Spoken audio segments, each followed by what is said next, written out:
I'm from the Same place as trap music, this that first react music. They can't hold me back, I'm feeling good cause I'm black music. Can't nobody touch.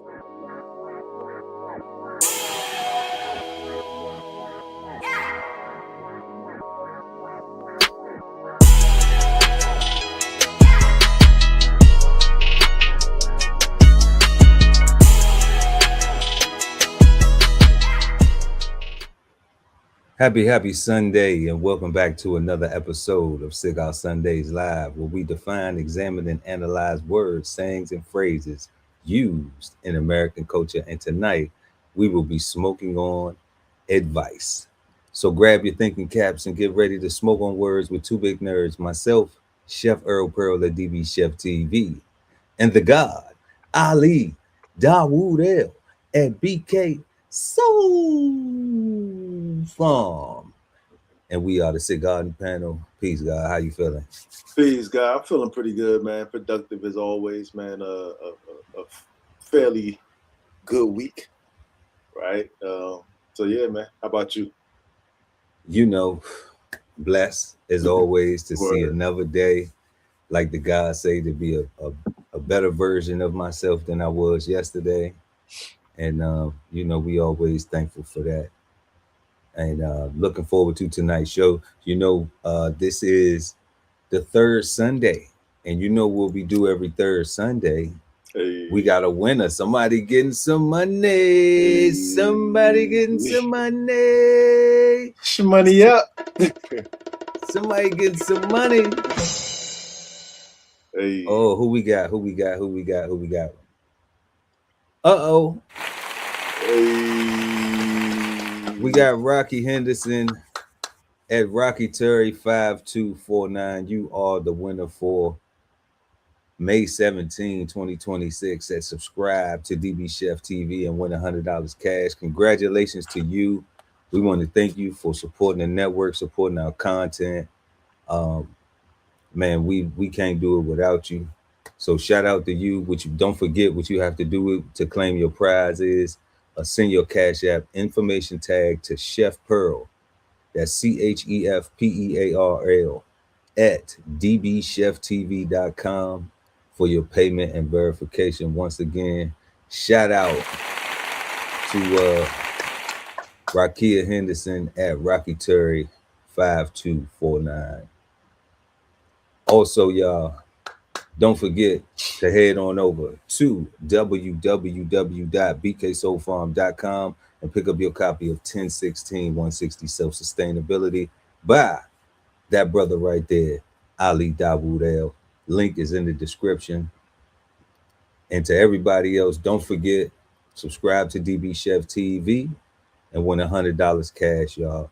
It's free. Just subscribe. We pick the name out of a hat each and every third Sunday, and we announce it right here on Cigar Sundays Live. Don't forget to smash that like button and subscribe to the channel, y'all. Hit the notification bell so when we go live, you never miss an episode of Cigar Sundays Live. We got merch in the description at DB Chef TV and at BK Soul Farm. And like we always say, if money's tight, it's all right. We're going to still love you if they do what, God? Smash that like. And that's the advice we got for y'all. So let's go ahead and bring up the questions for tonight's word, advice. So our first question of the evening is, what do you think of when you hear the word advice? 2, what causes some people to view advice as criticism? 3, why do some people ask for advice and still do what they want anyway? 4, who gave you some of the best advice? What was it, and how did you apply it? And then 5th and final, last but never least, is the word advice, or is the word advice bad, good, or misunderstood? And we always encourage y'all to follow along in the chat or Let us know what you think in the comment section below, depending on when you're watching the show. So, advice. Let's go ahead and get into it. What do you think of when you hear the word advice? The God Ali Dawood, that BK Soul from. Peace, God. Peace, God.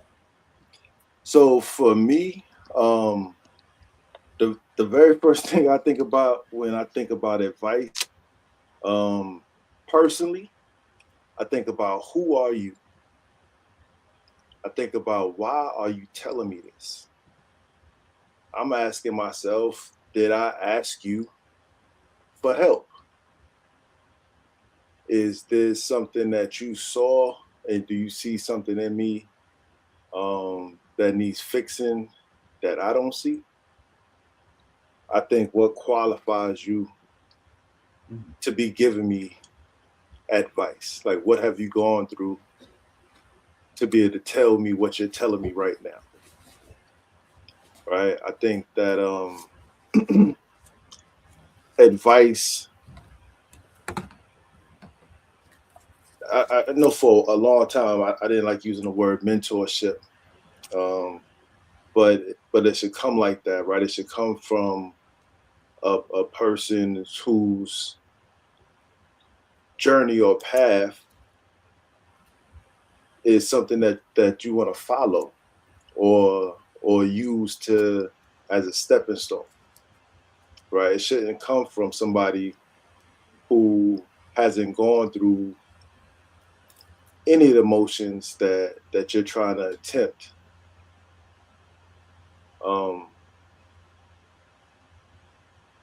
Right. So I think mentorship, like, is when I think advice. I think good counsel, right? Which goes back to qualifications, right? Because when you think about a counselor, in your mind, you think somebody's a professional, somebody that took time to learn how to ask questions, how to interpret without bias, using what the book say, what X, Y, and Z mean. You think there's some kind of middle ground where there's really no judgment, right? It's just For a counselor. for a counselor, yeah. Okay. Right, because they don't really have a dog in your particular fight. They just give you information, right? So they just want to give out good information. Fix your mic, God. I said they just want to give out good information, right? That's better. Get word. You good. Word. So that's what I think. That's what I think. I think mentorship. I think qualifications. I think about who are you? Why are you telling me this stuff? Did I ask you? I definitely think that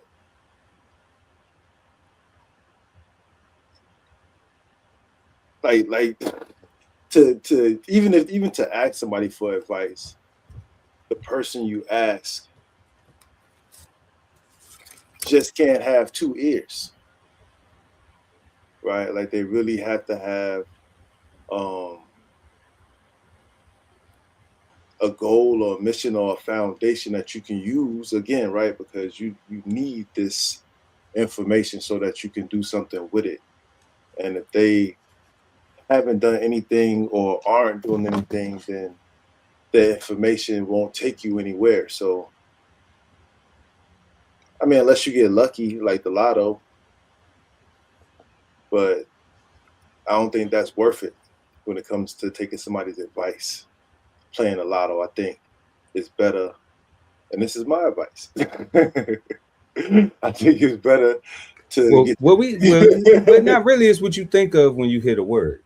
Correct. I think that it's better to get it from somebody that is qualified to give it to you, right? And qualified being whatever it is that you may need, right? If you want to be a plumber, it's probably best to go talk to a plumber or somebody in the trades field that can get you in contact with a plumber. And that's crazy. We need a counselor for that. We need counsel for it, right? Counsel, yeah. Yeah. But even in that counsel, I think that we are counselors in that moment. Yeah, I mean, somebody giving you that advice. Right? That's what I mean, right? So, and it's just good advice. It's not somebody that's trying to shape you necessarily or trying to manipulate you per se. They're just trying to give you the facts or the information. Okay. That's what I think. So you got mentorship, counselors, qualification. Yeah, We missing anything? I don't think so. Okay. Oh man. So what did I think of when I hear the word advice? Um, Solution. Um, a suggestion, a roadmap, a path. Um, a possibility.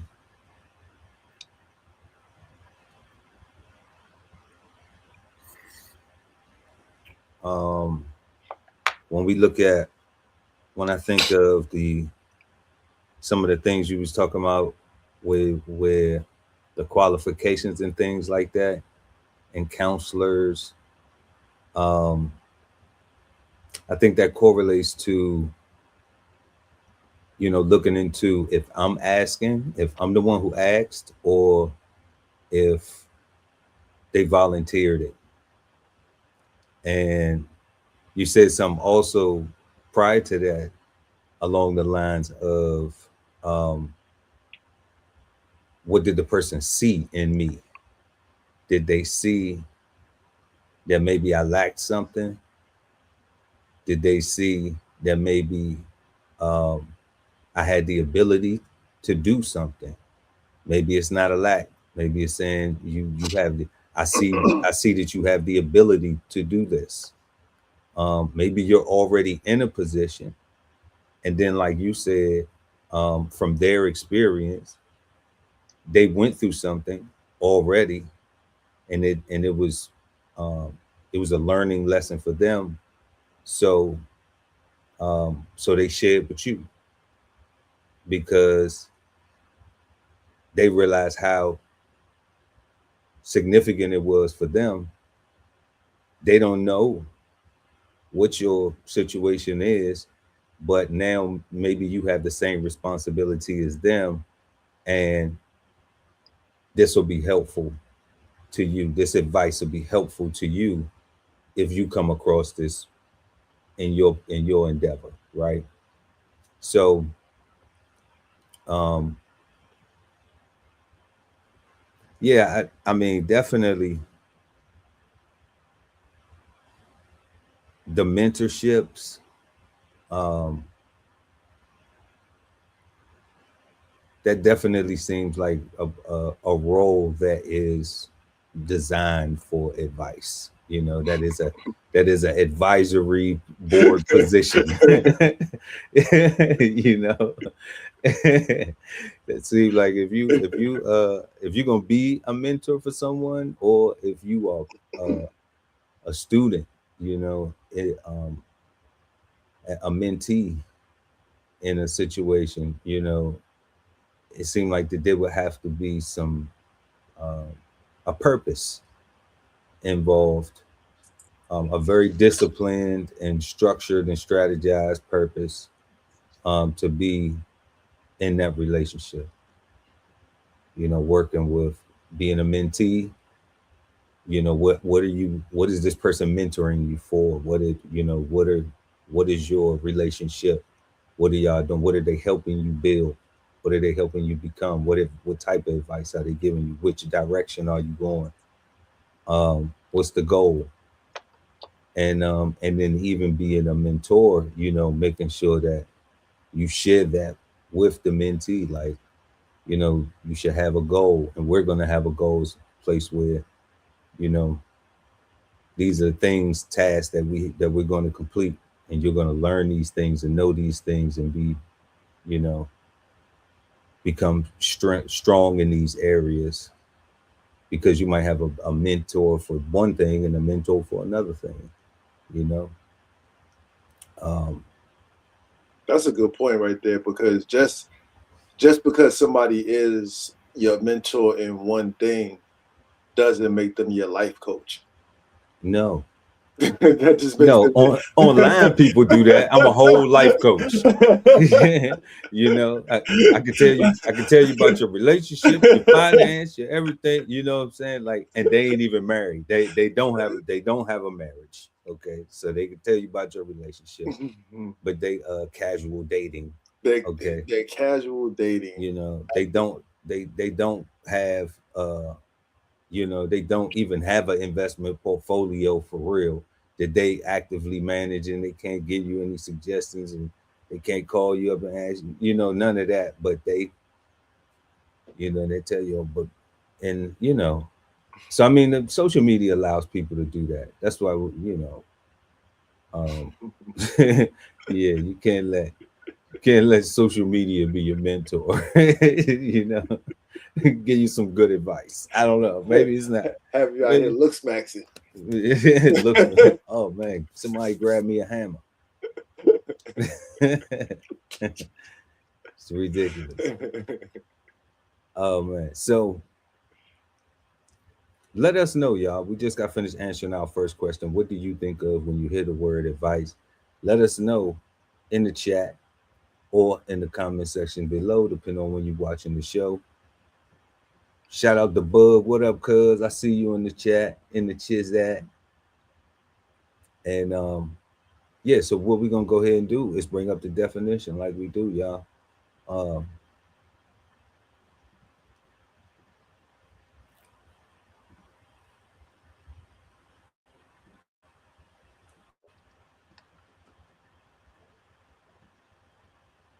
so we got advice.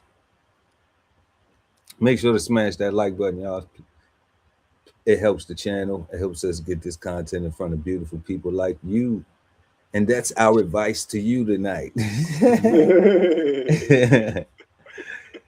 So we have advice, and we are going live from the Merriam-Webster dictionary right here online. And number one is a recommendation regarding a decision or course of conduct. Counsel. All right. Information or notice given, usually used in plural. All right. And then we have three, an official notice concerning a business transaction. An official notice concerning a business transaction. All right. So we got number one right there. Recommendation regarding a decision or course of conduct. Oh yeah. Counsel. You know, so that was one of your words that you had in there. Got counseling, you know, counselors, counsel. Right. So recommendation regarding a decision or course of conduct. So there were some things that we talked about with this. One of the things that we were talking about when we talked about qualifications. Yeah. You know, qualifications made it emotional and um and blocks recommendation regarding a decision or course of conduct. It blocks that because what it does is it puts all of these things in there. Like the question is, when we go to that question of, you know, what did somebody see me lacking, or what did, you know, when I brought that in contrast with, you know, what did they maybe see in me that I can do, right? And I think that we have this culturally, there's a advice is not looked at like a recommendation regarding a decision or course of conduct. You know, this isn't a negative. You know what? one of the words that you said, I wrote down and circled it. I actually disagree with it a little bit, like, and only, and maybe not. It's not. I don't even know if it's a disagreement for real because I'm looking at the word recommendation. Nah, what you feeling But with it? it's the word suggestion. Suggestion, okay. Right, and my problem with suggestion is, I think that people allow themselves to not take what you're about to tell them as a fact, as something that's gonna give them good information or the proper information to do business or to, because like look at all three of these sentences, God. Like everything. God, let me ask this: is suggestion though, real quick? Is suggestion and recommendation the same words? I don't think so. Okay. But I think that people might think so. Okay. Right. And okay. I also so we have to do it. We have to do them. Suggestion and recommendation. Yeah, because I might be even thinking about suggestion wrong, right? Because I just think it people's like, oh well, you just give me a suggestion, so I don't have to take it. And to me, it's like, nah, somebody's giving you advice. That's something that you need because it's real information. It's something that is going to propel you forward. Like that's what I'm getting from all three of these answers. Like even information given in a notice, right? Like I'm looking at the sentence, the latest advice from Mexico. Like that's real information from the country. An official notice concerning a business transaction is definitely that's real information. Like that's definitely importante. Right. So that's not throwaway. Yeah. To me, that's not throwawayable. Right. So but a suggestion is throwawayable. In my mind. Okay. And the way you identify with a suggestion. The way I think that the way I identify with the word suggestion and the way I think people think about the word suggestion, I think that it's throwawayable. So when somebody, that's why anybody feel like they can just give anybody advice, right? Because you can just throw it away. You ain't got to listen to it, right? What they say, in one ear, out the other. And right? I think that recommendations and suggestions are treated the same in American culture. I do too. You know, because I could say, I recommend if you go here, y'all go there, and there. And then the people go and visit the place and you ask them, did you go? They never even told you to text them the name of the place. They went, they had their good time. Oh, nah, we was there. We just went with it, man. We had a good time, blah, blah, blah. They didn't care about your suggestions or your recommendation. Correct. You know, and that's the attitude that I'm talking about from the qualification standpoint, that where it's like, you know, it's one of our questions actually on the board. You know, it's like, why do people get advice and then just do what they was going to do anyway? You know, and that's where I'm looking at. Maybe this right here is what's confusing things. Yeah. Because there is no, and you may be precise, God, that may be exactly what we need to determine and define and understand is the significance and importance of a recommendation and a suggestion. Because people not getting the advice. Yeah. And then when we see decisions, you know, don't nobody tell me what to do. Right? I'm grown. Right? At this big age of mine. You know? Yeah, nah, that's what I'm looking at this. I'm like, yeah. Especially when we talk about conduct, right? Because remember the words we was using earlier with the mentorship, when you saying having a discipline, having a course, having a goal, having a path. Yeah. You know. And that's why I say like with see even when you say the word, you know, qualifications is emotional, like we gotta do something about that. Like we gotta break down why, right? Like, or get past the idea that qualifications just really means like that this person has what you need so that you can move forward, right? Because you don't really want to take steps back. You don't really want to fall, right? You're not asking somebody for information, hoping that they really don't have it, just so you can run That's it. that's if you asking for it though, God. That's if you ask. That's if you asking for it though. You know, like it may be a situation where you just volunteer. You know, See, but I think a lot of people ask the wrong people though. It may be a situation where you get put into a place like, okay, so like when I was in, you know, when I was on active duty, right? We had this relief, and my relief was on site. Every time I went to a new unit, I had to do an on-site relief. All right. So there will always be a pass down and exchange of information. Through all of those exchanges of information, you know, I was always getting suggestions and recommendations regarding decisions and the course, right? You know, Word. but you know, not every time, but a lot of times there were situations where it wasn't enough because the person was just there running it.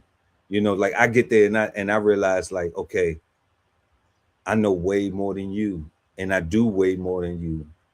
You're not even giving me, okay, you giving me what you giving me, but all right, whatever, cool. Like, you know, whatever it is that you need to give me, go ahead and give me that. So that way, you know, what I could do is I can just go ahead and sign off and get you up out of here. So that way I can take For real. you know, because this is not in compliance, you know. And it's two things. I got two things I could do. I could either blow you up, Yeah. you know, and then now the command will be all on some stuff, or I could say, you know what, let me go to the command, let the command know, hey, it's gonna be some stuff that's gonna change, you know, because it's not me changing it. What it is that things are not in compliance the way they need to be in compliance. Facts. So I'm going to get us in compliance, but it's going to hurt because this person hasn't been doing what they need to do. All right. So I'm going to take it over, but don't fight me though. Please, you know, because I'm coming to you, letting you know that like it's about to be a whole, you know, bunch of stuff that didn't happen before. That's definitely, you know, that needs to be implemented now because it hasn't been, you know, it's not up to date. So that's a perfect example, actually. Yeah, because you're a professional relieving another professional. Correct. So they are qualified, they have qualifications, but not what you need. They're not practicing correctly. Correct. You know, we have a standard. We have a whole rule and guide. Okay. and it's about this thick. Okay. And you probably doing this much of it. You know, because that's how much it takes to actually do it. Okay. But it takes making sure that all of this is done for it to be in compliance. Correct. You know, so I would identify that, and I wouldn't blow up. I would have to make a choice, because if it was so bad that I didn't want to put my name on it, then I would have to blow them up. If it wasn't so bad that I didn't feel like, okay, Pearl, this is a challenge, this is something you could do, they're already, the unit is already enjoying it like this. They don't care. Because nobody knows what his job is, what that person's job is, you know? So they don't care, you know? And I'm looking at it like, even if I just came in here and the food was better, they would be even more distracted from that, you know, from that stuff. They really would. Yeah, they really wouldn't care. So I'm like, nah, we're not going to do that, though.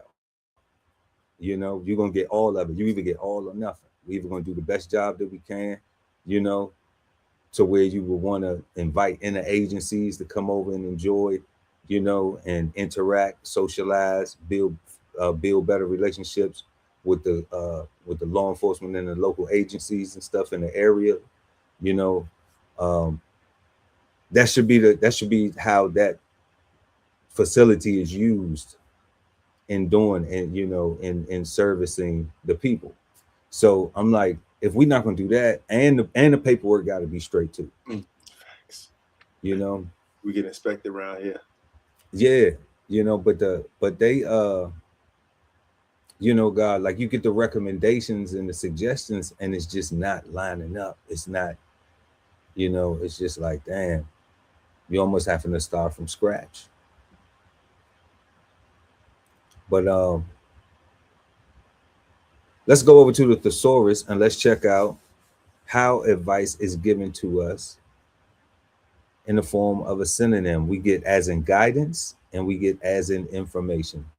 So for guidance, we have an option, an opinion suggesting a wise or proper course of action.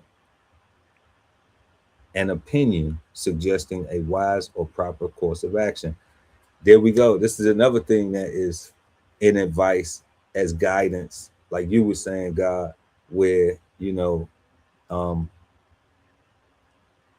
having a qualification, to be able to guide. Do you possess the ability to even teach what you know? Some people might have it but can't teach it. Just because your vocal cords work don't mean you should be using them. Don't mean you should be using them, right? But then how they give it to us is an opinion suggesting that word you had a problem, right? And they even add an opinion suggesting. But look what it say right after it, though, right? A wise or proper course of action. So opinion and suggesting in guidance is not demonized. It is used to show wiseness and proper courses of action, a path of action, wise and proper. That means you're gonna get a positive result at the end. I think both of those words are throwawayable. What they say about opinions are like a-holes. Everybody got them, and they all stink. Right. So if they see that first, oh, it's just an opinion. It's just an opinion. Throw away. Right. Throw away. Right there. Right there. It's just my suggestion. Or it's just a suggestion. Throw away. Right. Throw awayable. Right. They don't even get to the wise or proper course of action. Damn. Because if guidance was just advice, as in guidance, a wise or proper course of action, it would be perfect. It would be a perfect sentence. But because they put in an opinion suggesting.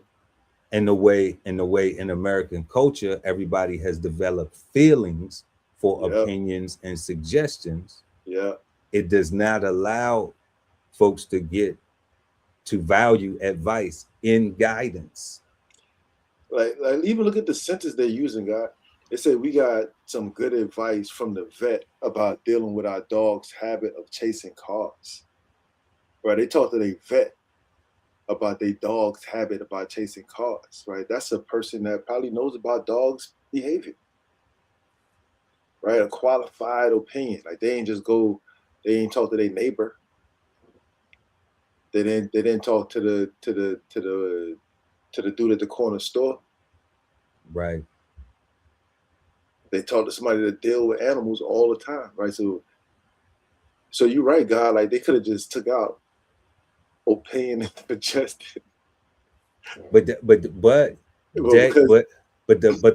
dictionary doesn't. Well, let me not say the dictionary.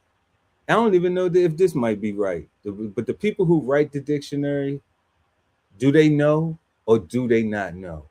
That's where the cigar smoke get thick. Do they know or do they not know that in American culture, people have demonized the word opinion and suggestion? And people don't have a full lack of comprehension of opinion and suggestion. Do they know this? So that's why they intentionally put it in front of a wise or proper course of action. and then just give you something real, you know, remedial right here, where we got some good advice from the vet about this. I mean, if the dog, you know, your dog chase, put it a leash, like you could, there's so many ways that I don't know, bro. You know what I'm saying? You know, like I don't need to talk to the person who know about the anatomy and health. You know, I could have got some good advice from the dog trainer, from a professional dog trainer. See, and I'm assuming vets are, I have, yeah.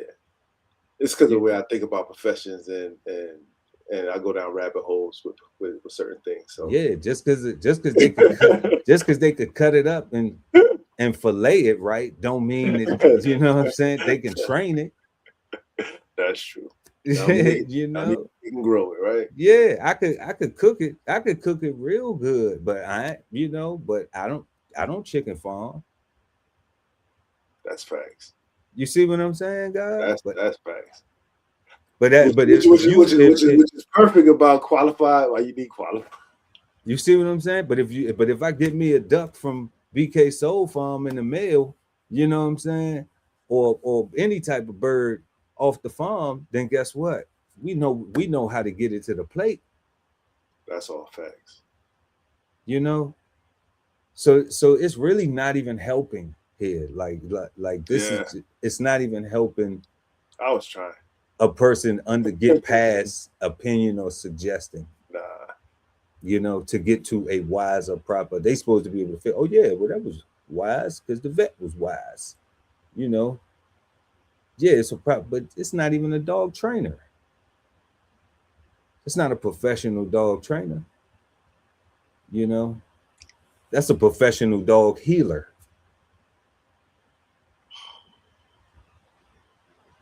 I think they do know that opinion and suggestion are throwawayable, and they use sentences like this on purpose to play technically games. Well, technically, you know, we talking about their opinion, so they got a qualified opinion because they deal with animals. Right.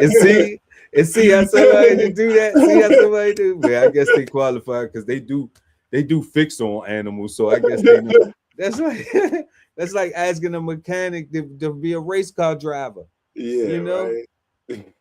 you work on cars all day. Of course, you can drive it fast. Come on, family. Man, it's too wild out here. You know all about the gears and everything. It's too wild out here. Okay, so we got guidance, recommendation, information, feedback, suggestion, counsel, assistance. We got that they gave us that word, suggestion. Yeah. Advisement, input, admonishment, tip, instruction, admonition, answer, teaching, lesson, coaching, data, urging, solution, warning, consideration, thought, adjuration,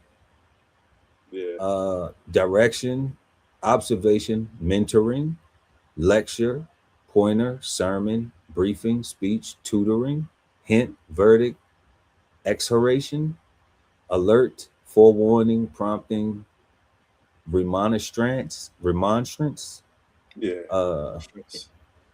interference, preaching, judgment, cautioning, priming, expostulation, expostulation. Yeah. Caution, remonstration, alarm, moralizing, meddling, pontificating, and kibitzing. What? Kibitzing? Kibitzing. Okay. So I got problems, right, with like these, because they got answer on here, right? And the answer is the answer. Like that's not a throwaway. Like that's the answer.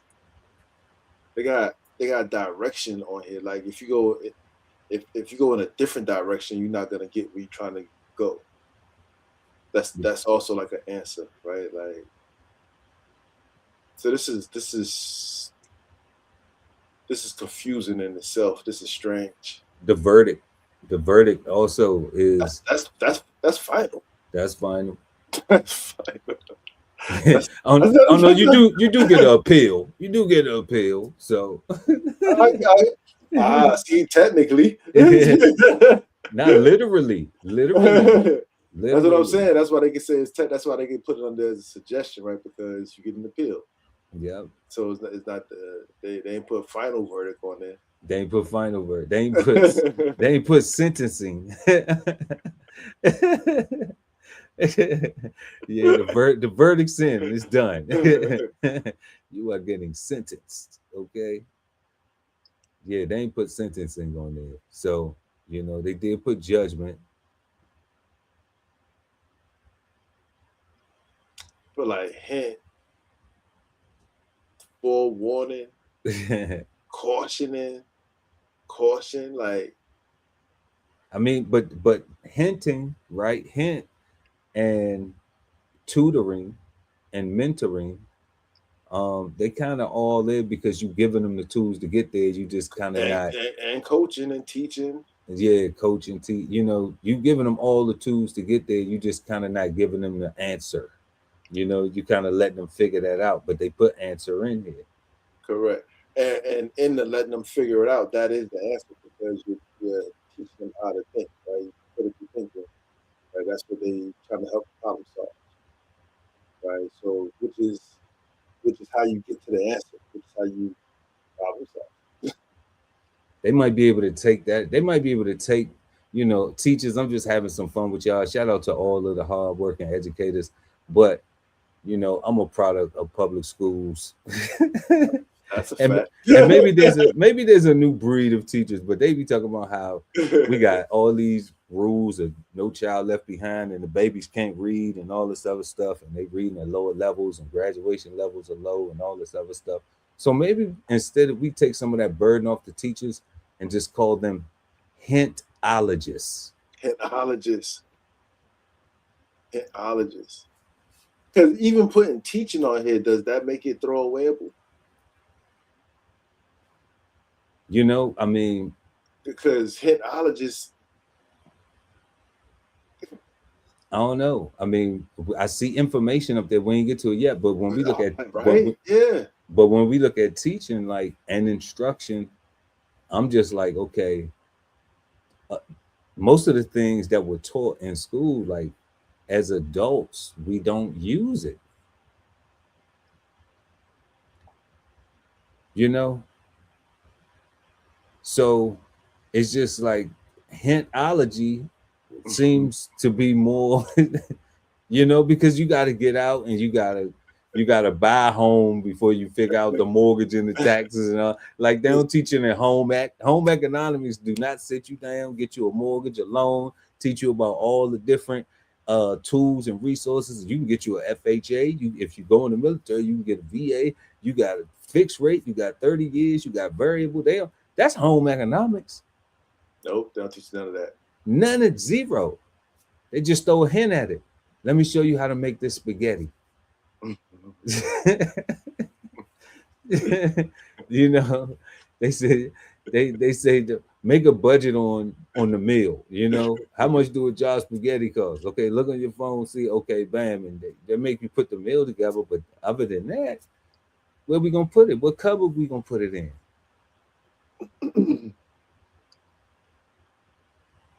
And I want to drive, you know, so I'm thinking hintologists would be, that's crazy, would be something that would be, you know, transcending into the future. And then maybe it'll do the reverse. Because now I'm a hintologist, I just got to give you the answers. You know, because when I'm teaching you, I don't got to give you the answers. You know, that's crazy. I don't know. We having fun with it though, y'all. Shout out to all the teachers though, y'all.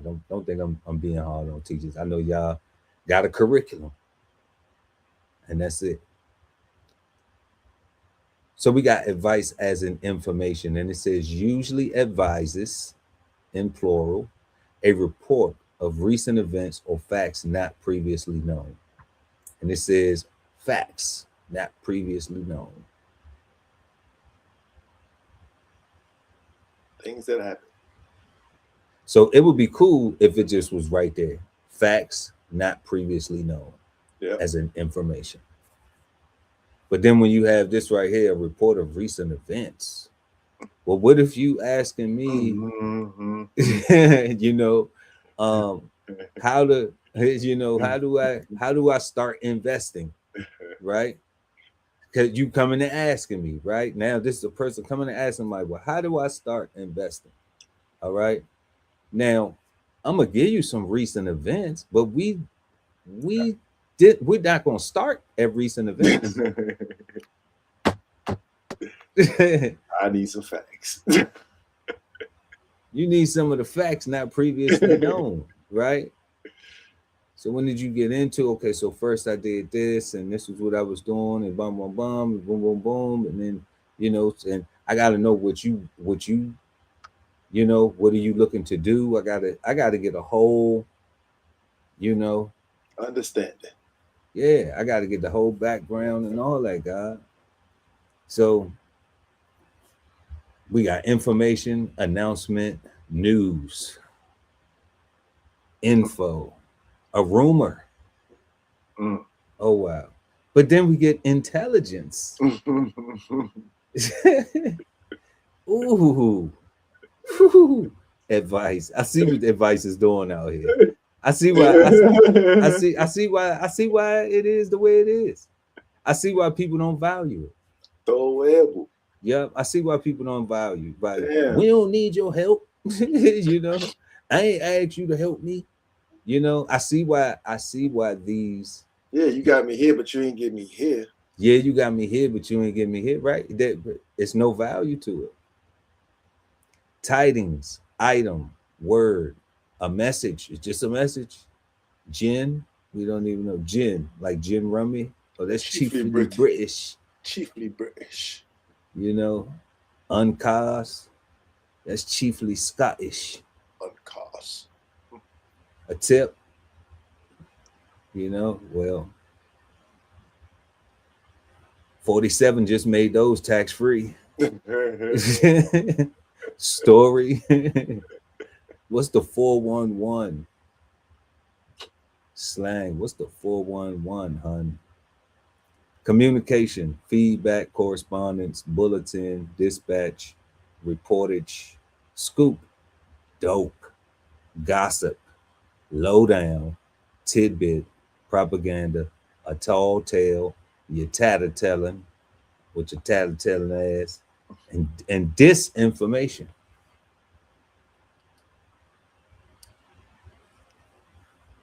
I'm glad they separated them. So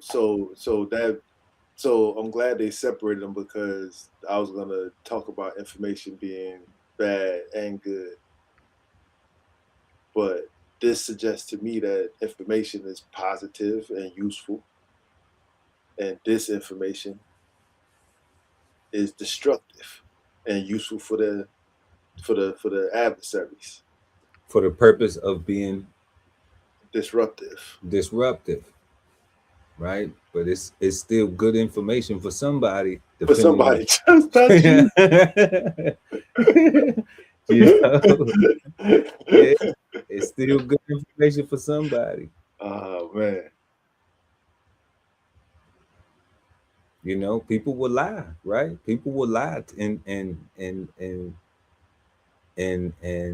be have no integrity to try to be right, to be deceptive, to be manipulative, you know. So these things happen in real life in American culture. So we got advice. A recommendation regarding a decision or course of conduct, counsel, information, or notice given, usually used in plural. and an official notice concerning a business transaction.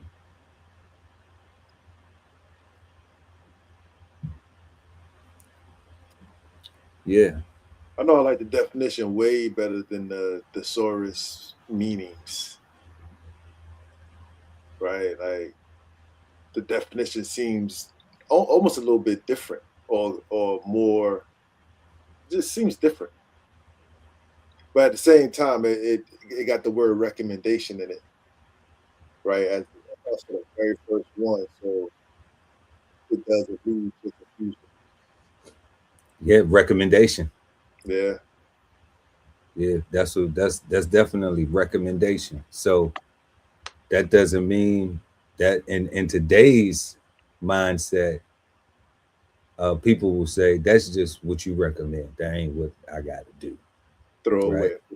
It's crazy.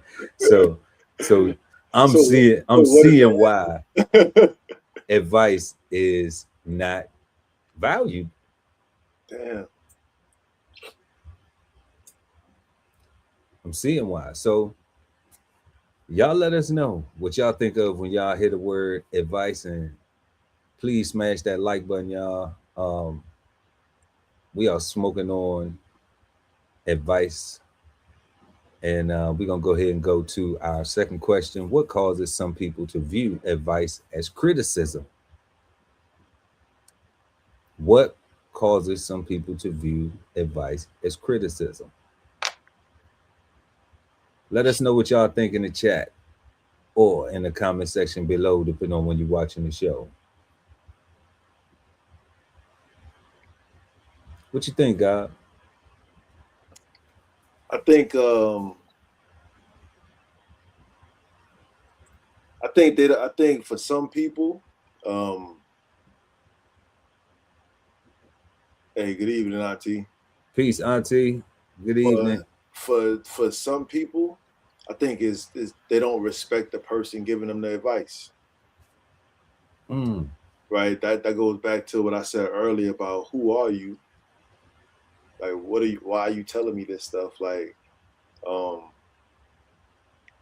I think even if the person, I think on all levels, right? There's two things. I think there's either they don't respect the person, or they have so much fear and self-hate that this person is just shining too bright, and it's offensive. Woo! That they shining so bright that it's offensive to them. Yeah, right. Like That so. sounds like a hater. That sounds like a hater. To say somebody is shining so bright. Why you gotta shine so bright?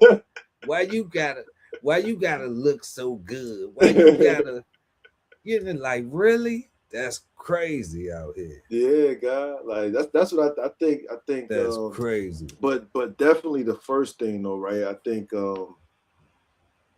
Lack of respect. yeah, I think people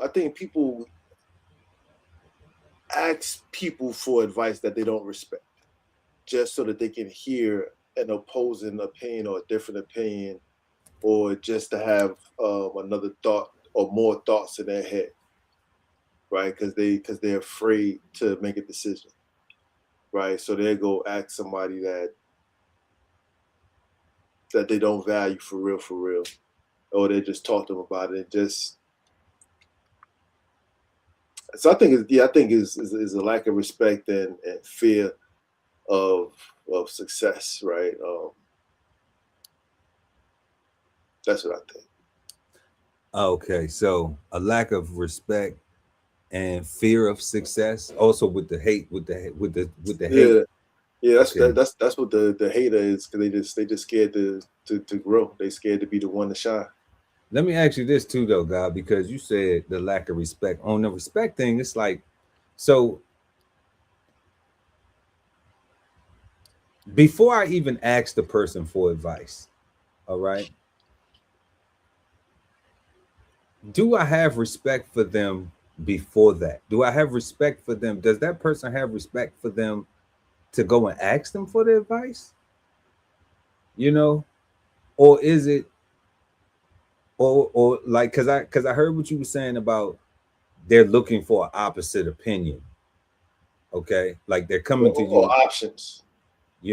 but I'm thinking that person just trying to really waste your time. That's what I'm saying, lack of respect. So so they have a lack of respect for your time. Yeah. Okay. Yeah, All right, cool. that's what I mean, lack of respect, Okay. right? Like. Well, no, I wanted to get specifically what the lack of respect was. See, Oh because it was a lack of respect, but it wasn't specified. So now it wasn't identified. So now we identify as it's a lack of respect for the person that they're asking for the advice, their time, and specifically, because I'm just like, I would never ask nobody for their advice who I didn't respect already. Because if I'm asking somebody for advice, then I think they know something specifically about that topic that I'm asking them about way more than I do, So I'm purposefully asking them about it so I can, apply it to my game plan, before I get going. Wait, when you say facts not previously known, I need to know those. Yeah, like facts not previously known. So I'm relying on their expertise, their, whatever it is that made me think this person knows more about this. And I also trust that they not going to lead me wrong. They're not going to steer me wrong. They're not going to give me no bad advice. Yeah, I think we are bad examples or bad suggestion. I don't think they're gonna give me no bad suggestions or no bad opinion. I think we bad examples though, because like we practice discernment actively, right? Like we actively practice consideration, you and I, right? So, but a lot of people, think about all the people that waste your time, right? Asking you for your advice. Or like, because me personally, because nobody wastes my time. we nipping that in the, we done nipped that in the bud. We got a lid on that. Yeah, we got a total lid on that, right? Yeah, but so many people, I had so many people that would ask me questions just to compare it to something that somebody else said, and then they want to debate me on why my answer is different from the other person's, right? And to me, that's like a waste of my time. Like somebody else told me so and so. Yeah, like what? It's like, are you asking me anything? Then it's like, go do that. Have you tried that first? Have you already tried that? To me, that's always a sign of disrespect of 100% of my time, right, and of my efforts, right.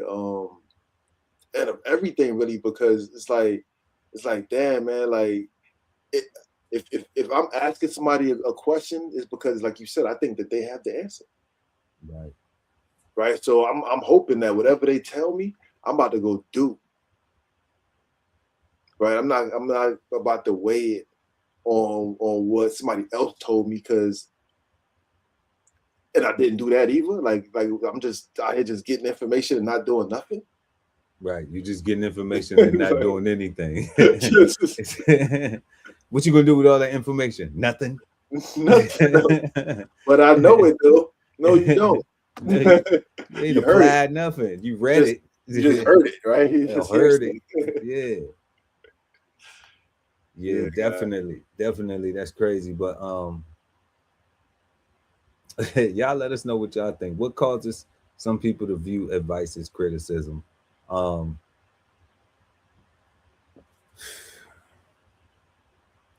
just think some of them things that we just found out, with the opinion, the suggestion, all of the feelings that go into it. That I'm agreeing with you say now, even to pinpoint it precisely and accurately to, a person just want to waste your time. Because I'm just like, man, like it's. I think socially, everybody's just so stuck on the I'm gonna do what I'm gonna do, how I'm gonna do it, when I'm gonna do it, on my time. You know, I don't care about the rules. I don't care about nothing what nobody say. Can't nobody until I tell me get caught. until. And it's just like, and that's why I was saying like, well, if you was gonna do it anyway, before the police said do it, you know, then why would the police have to tell you to do it? Like if you was just gonna do it, like so you only doing it because the police saying doing it? That's why I said, God. It's like that is crazy to me. Like I'm crazy. Like I, you know, I just want to follow the rules without the police. You know what I'm saying? Like I don't need them to tell me to do nothing. You know, I know how to read the rules and follow directions. You know, shout out to Nadine Hines in the building. They said Nadine say some folks just want another point of view and still going to do what he or she going to do. Yeah, right. That's the truth. But see, it's just like that other point of view though. What is the other point of view for? Like, and that's cool because you know you get multiple answers. Like you get multiple, you know, you get multiple clues and to figure out a path. It's better to have a lot of information than have no information. But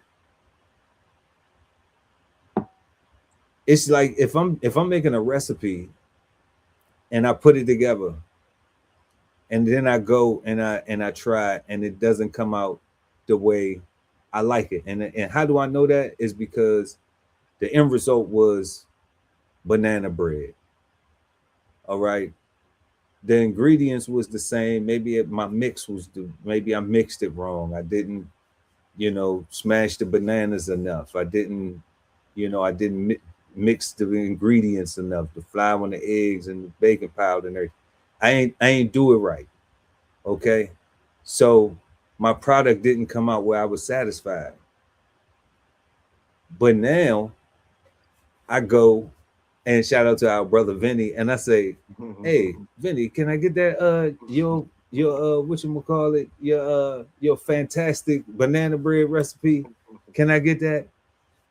So he like, yeah, here you go. I get it. And then I put that together. Now, before I begin to tell him about his recipe, right? Because I don't know how it came out. I have to bake it. And then I have to I gotta take a slice to him and say, is this how it's supposed to be? Because you don't know if it's because right. I don't know. You see what I'm saying, guy? Like, but that's not time for me then to bring the recipe that I've only said, well, see, this what I baked right here with my own recipe. No, just you're only supposed to bring the slice that you made of his cake to him. So he can tell you if it's right or not. So he could tell me if it's right or not, because I got the advice from him. You know? So you got his advice from him. You did his thing, so you took it back to him for feedback. To check the box to see you got it, you did it right. Facts. You can go to somebody else like, yo, did I do, you know, how does this cake taste? This Vinny recipe. Now I come to you and be like, but look, then here's the twist. Now I come to Ali and be like, Ali, let me get one of them them bread recipes from one of them banana bread recipes from the Queen. Let me get that real quick. All right. And then I ain't even make his yet. I ain't even do his. I ain't even make Vinny's yet. I'm coming over here asking you for another one. And then I'm telling you, oh, but I got this one that I got from Vinny though. Wait till you try that though. Like, well, I ain't even tried. Well, Vinny was telling me to do this and do that and do that. When you start telling me about Big Sis recipe, you start telling me, oh, well, she said do this, do this, do this. And now I'm on the phone with you like, well, Vinny said do this, do this, do this, and this. Now we debate those. And you don't never stop me once and say, well, Pearl, did you even baked the one that he gave you? Yeah. Well, why you ain't baked that one first before you even call me and asking me about another banana bread recipe, man? You know, did you not value when you're going?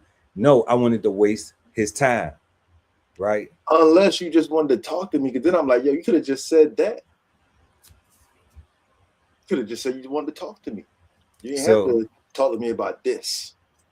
So I'm just like, point of view sometimes, I don't know. I get it in the context of, you know, if I really need some convincing to do a thing, you know, if I'm speaking with Bruh Vinny and then I speak with Brother L and I'm like trying to be a brother, then I might need to get convincing from one person to be like, you know, I wouldn't, but I'm saying somebody may need that.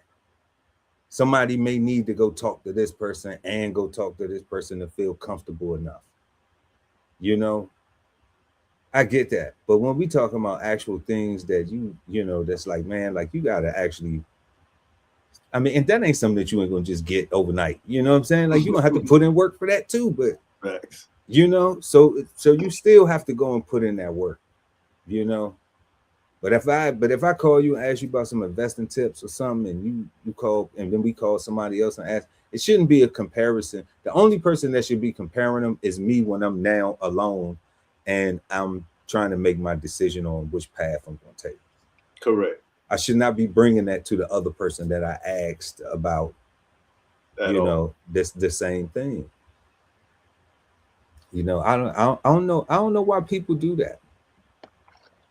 I don't know why people do that. That's what I said about the fear of success, right? Like or the hate, right? Like you shining so bright, like they scared to take a leap out and actually do a thing, right? So that's because all that is to not do stuff, right? You got my recipe, you got Vinny recipe. You went to Google, got Google recipe. You know what I'm saying? Called Nana V, got Nana V recipe. You ain't made nothing yet.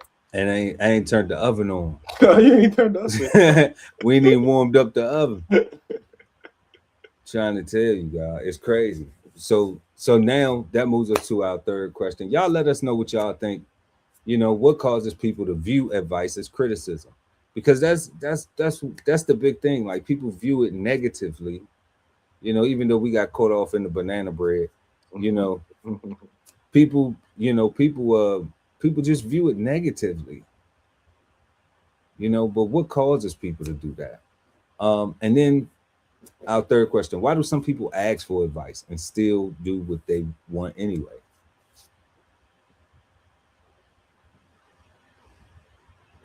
What is that? You know, I mean, we seen some folks just want another point of view. We seen that, but I'm thinking it's deeper than just wanting another point of view. It's deeper than just wasting people's time. I'm thinking it's a little bit more in depth because people have access to people. And, you know, I've had so many situations where I'm just like, I hate to be a person to say, I told you so, you know, but I say it though. You know, if something happened, if somebody do something or something happened, then I say, I told you so. You know, I'm not one of them people who like, nah, I'm going to hold my I told you so till later. Now I'm going to let you know right then and there, I told you so. All right. So I'm just like, it's one of those things, man, where it's like, you know, you can give the advice, but person going to do what they're going to do anyway. So, you know, in multiple experience that I've had, you know, I really don't understand, you know, why the people didn't take my advice. I really don't know why, you know, and even when they came back and communicated that I told you so, for the I told you so moment, my response was genuinely, okay, well, what we gonna do now? Because that lesson is learned. You know, So yeah, I'm gonna get my "I told you so" off real quick, but all right, let's just yeah, like, but you know, so what we gonna do now? Like, what's the so where you at with it now? Because that's done. We don't get a redo with that. And my goal wasn't to tell you what I would do. I mean, no, my goal wasn't to tell you what to do. My goal was sharing what I would do if I was in that situation. That's what it was. If I was in that situation, this is the way that I would approach it. That's it. So it got taken as a what? As an opinion, as a suggestion, as a recommendation. Throwawayable. Throwawayable. Yep.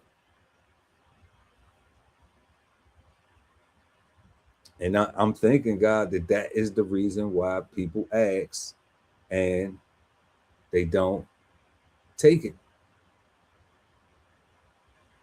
as what did it say, wise or proper course of action. They don't take it. They think that it's just a recommendation, it's just a suggestion. Who are you? You don't know. How you know? And that's what children say to their parents. You don't know, ma. You don't know, dad. Right? I ain't get to say that to none of you. You know, maybe a little later on in years, like maybe you know. Yeah, but I think what you said.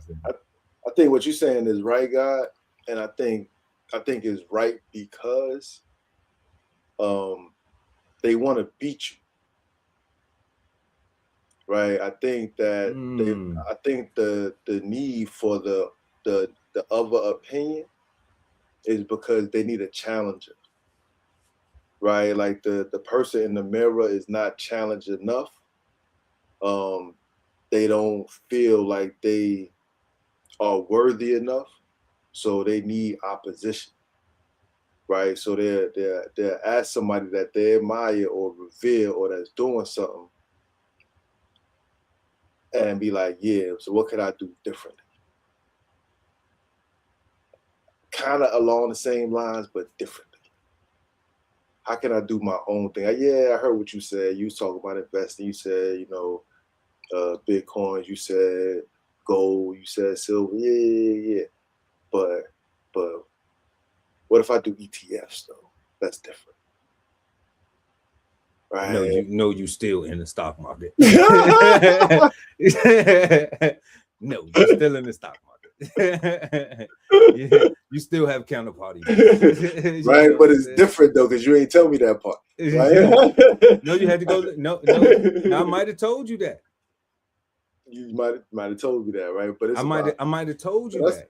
But I don't know. I think it comes down to competition. Because I can't think of me. That's why I said we can't use ourselves, because I can't imagine me not having something, knowing I don't have it, not knowing something, knowing I don't know it, and knowing the person that got it and having access to that person and go to that person and say, hey, how do I get it? And then not do that. I can't imagine that scenario, right? Because I'm not in competition with that person. Like, I know for a fact I don't have it already. Like, I already know that if this was a race, I'm already in the back because they're right. Like they got the legs and stuff, right? So I'm in the back, right? And I gotta catch that bend. I gotta catch that corner to get my stride. But I need to watch and I need to see what they got and how they doing it, because they are in the front. Well, they have started. They just have started. Exactly. You know, so they got some experience in the race. So I need to pay attention. You know, like that's all that is. Right, and so that's what I think. I think they be in competition with you, and they want to beat you. And they just need a real live hater, because they are themselves a hater, but they need somebody else to blame. They need somebody else to blame for them being a hater. Yeah. That's crazy. I believe that though. I believe that though, right there. That you just put a lot of you just put some things in perspective, God. For real, they just need, yeah. They need somebody that's not hating on them at all to feel like that person is a hater. When they got when they actually have real people that's hating on them. Yeah. When they actually have a whole opposition that they have to go out here and maneuver and navigate through to even accomplish these goals and these things that they trying to accomplish. Yeah, but those people don't have nothing either, right? And those people are practicing the crabs in the barrel scenario where they real life haters and they actively pulling you down, right? So they already know what to expect from these people. So over there where there's no hate, you only want to see everybody that wants to win and prosper. So you hate on the people that want to see everybody win and prosper. Yeah, that's crazy. Because you're different. Crazier. Think about it, right? You look like me, but you live completely different, right? Like it's what I look like. I'm selling out, if to my peers that I'm trying to escape from, right? But they still my peers. They still my peer group and my friend circles and stuff like that, right? What I'm accustomed to. Like I think it's a lot. I think that's where that fear comes in of success, right? Because now you got a whole lot of people. You got a lot more people looking at you as the one, right? And with that, from haters, like they want to come up and they want to pull you down at the same damn time. Right. So when they living in lack, like they just, it's fear. Right. That's crazy. I believe it. But shout out to, you say it's something that sparked the shout out to Ribs on the Run 2.0 out of Raleigh, North Carolina. And Ribs on the Run, that's a place or a person? It's an actual place where you can go get some real good food. You know, really? you can follow them on Instagram, on IG, and on Facebook. Ribs on the Run 2.0. They got the sauce. Yeah, they got the sauce over there. But I was speaking to the owner of that establishment, and they were telling me how they sold out the last time that they opened shop. And I had a joke with the owner, and I said, well, don't you never let nobody tell you it's something wrong with selling out, okay? Okay, so I really just I look at, we picking and choosing these words, and everybody got meanings and stuff too. So I'm more offended by the N word than you calling me a sellout, because I always got something for sale. Links is in the description. You know what I'm saying? So got books, for real. So all types of merch and everything, y'all. Links are in the description. Go ahead and smash that like button too.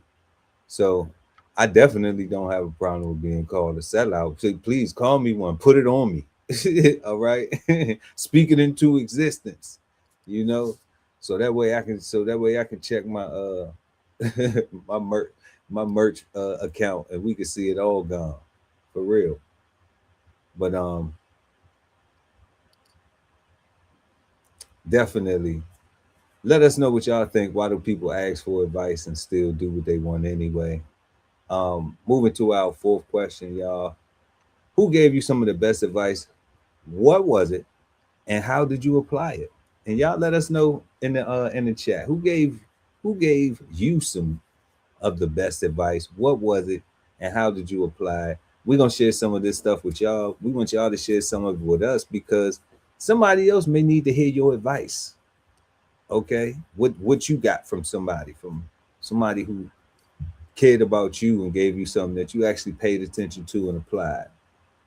You know, let us know in the comment section too, and we're gonna respond to all of those. But right now, let's get into this question right here. Who gave you some of the best advice? What was it, and how did you apply it? Smash that like button, y'all. Please and thank you. Wow. That's actually a hard one. I've gotten a lot of great advice from Just a lot pick of, some. Pick from a lot of great people. We got time. Pick some. Yeah. Pick some. Yeah, nah, but one I could think is Master Chief McPherson. You know, I got into when I joined the Navy, I was young, and I was very green and immature, and I didn't know anything about anything. And I got into a situation, and he told me to slow down. He told me that he actually saw something in me that I didn't see in myself at the time, and he told me I needed to slow down. And he actually provided me with the tool. You know, he gave me a book to read, and in reading that book, it provided an opportunity for he and I to engage in conversation, and for me to actually slow down and actually learn what it is that I was actually looking at, right? Because I was just in the world, just operating, just living, right? I had a purpose, but I didn't have a real direction. And he gave me that, right? So that was beneficial. So what that taught me was to take my time, recognize that I am somewhere right now, and there's some place that I want to be, and I need to actually take a step, go in that direction, and whatever I got to go through to get there, that is what is needed to make it over there, right? So just got to slow down and put things in perspective, and that's what I've been doing, God. I just been practicing realism-ism, right? I got out of fantasy land.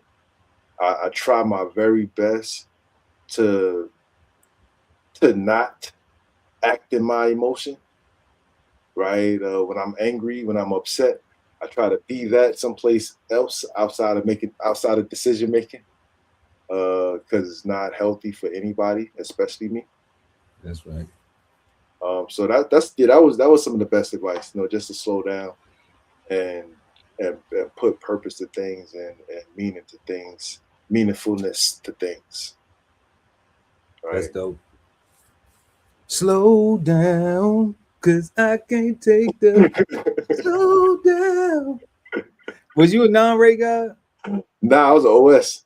So we went to A school right out of boot camp? Yeah. Okay. That's dope. That's super dope. Man.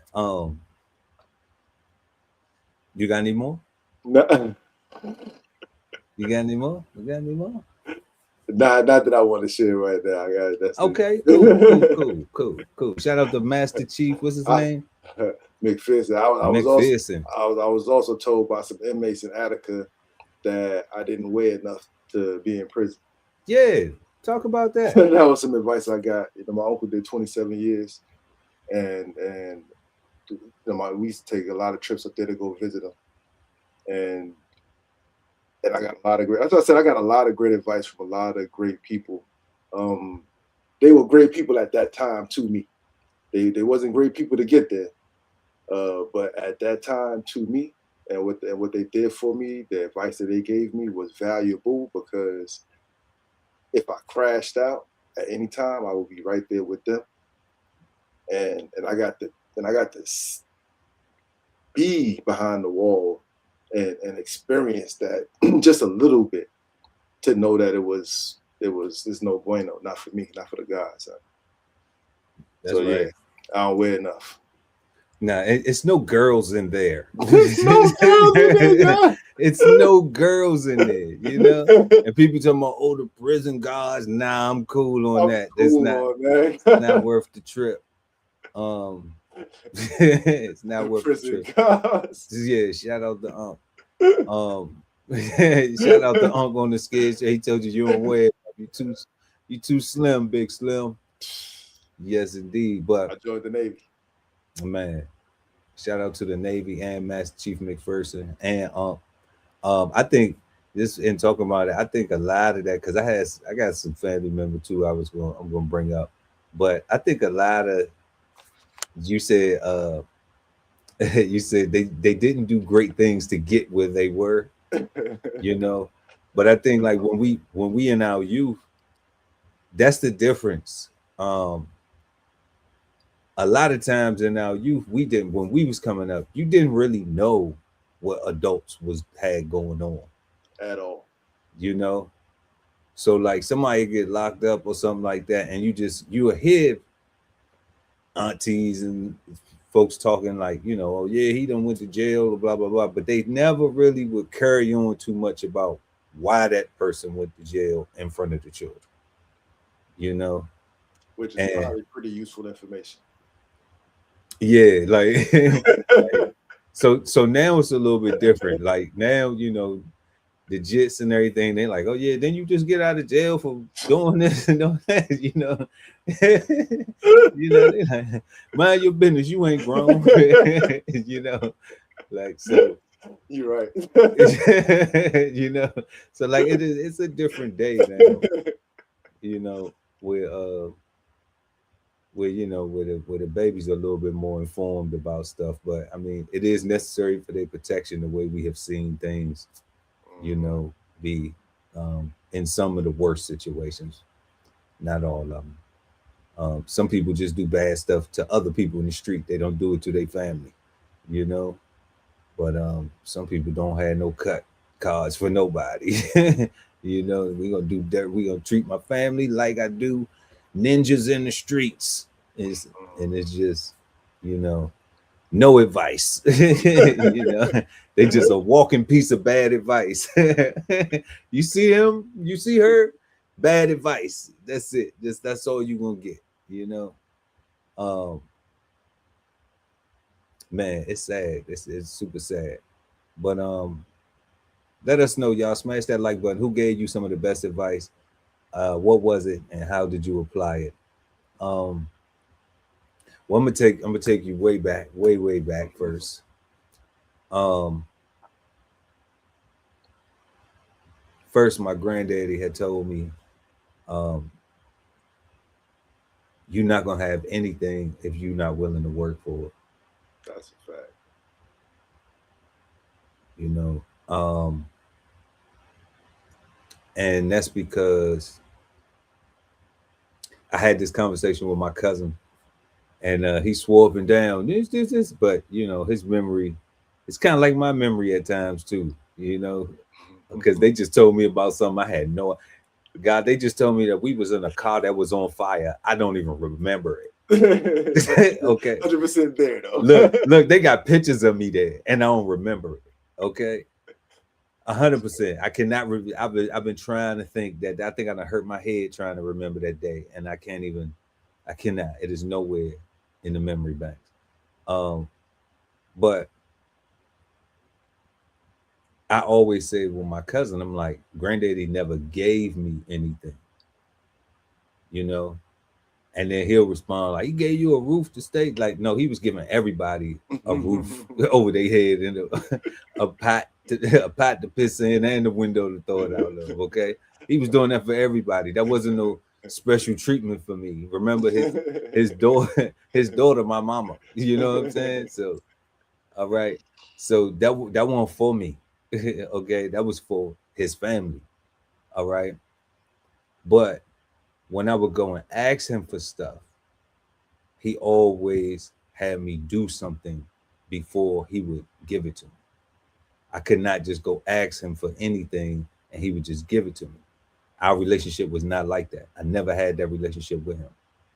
Okay. The only time we ever had a relationship like that was when I joined the military and he asked me for some money and I just gave it to him.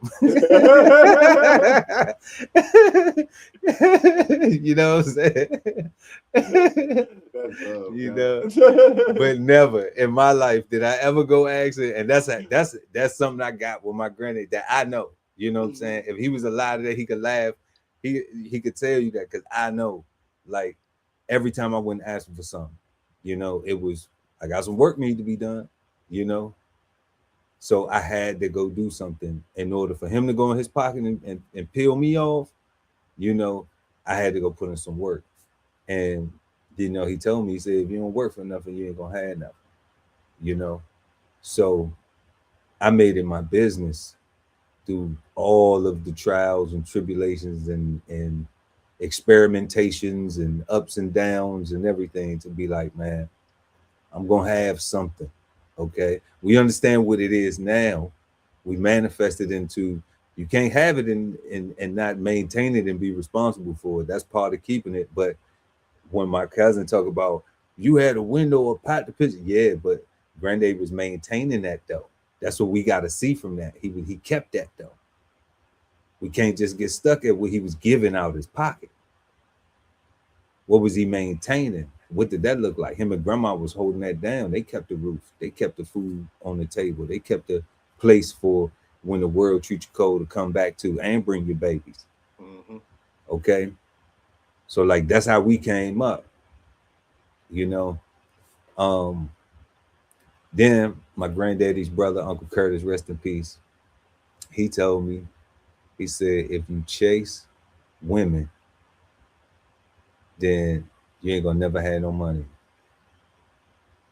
But if you focus on keeping you some money, then you ain't never have to. You don't never got to worry about having no woman. And then you know he said, plus you know he was like, you're handsome anyway. You part of the family anyway, so you know. But handsome, you can still not have no conversation, right? So handsome ain't gonna just get it with a pocket full of money, you know. Maybe nowadays because you just stand there and just I got money, you know, because that's what the culture is. But Disgusting. you know, but definitely, he told me that was some advice that he gave me, and then you know, man, how we manifest that. My goal was not to have a whole bunch of women.